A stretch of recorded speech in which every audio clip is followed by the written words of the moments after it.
informació. He fet aquesta conferència per proposar algunes patats. Nombre de les patats, el seu creixement va ser l'orient. Queda més. Segons sembla, l'origen de la patada està vinculat a l'ús de la pólvora negra i data d'aproximadament al segle VI. El que sí segur és que no tenien un gaire festiu.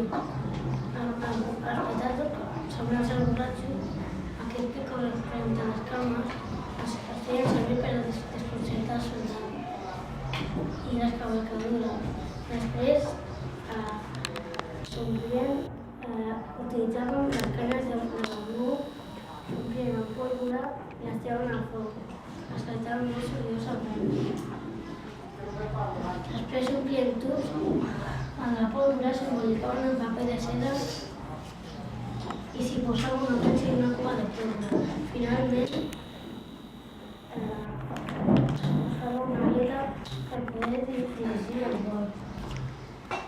No hi ha molta diferència entre un petard d'abans i el petard actual. Aquest és un petard de Sant Joan. A Sant Joan es celebra el dia que hi ha més hores de llum. És el solstici d'estiu i això era el motiu de celebració. I a partir d'aquí els dies passen a ser més curts. I com que es creia que l'oscuritat guanyava el terreny de la llum, els nostres espanyols tenien més poder. És la nit de les bruixes.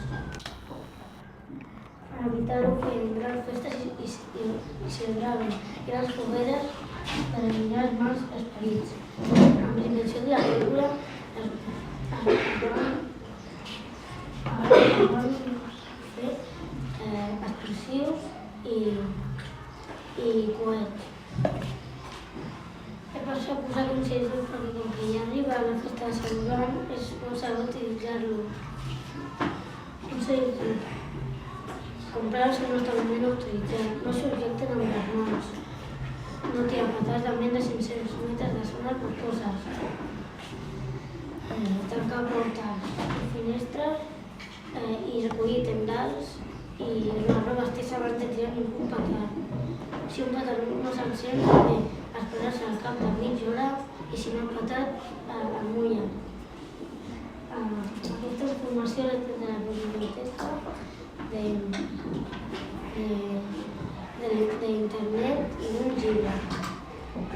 A més, una altra empresa de petard, un cadàver i una mostra de petard. L'empresa es diu biofestival.com. Si voleu entrar a la seva web, www.biofestival.com.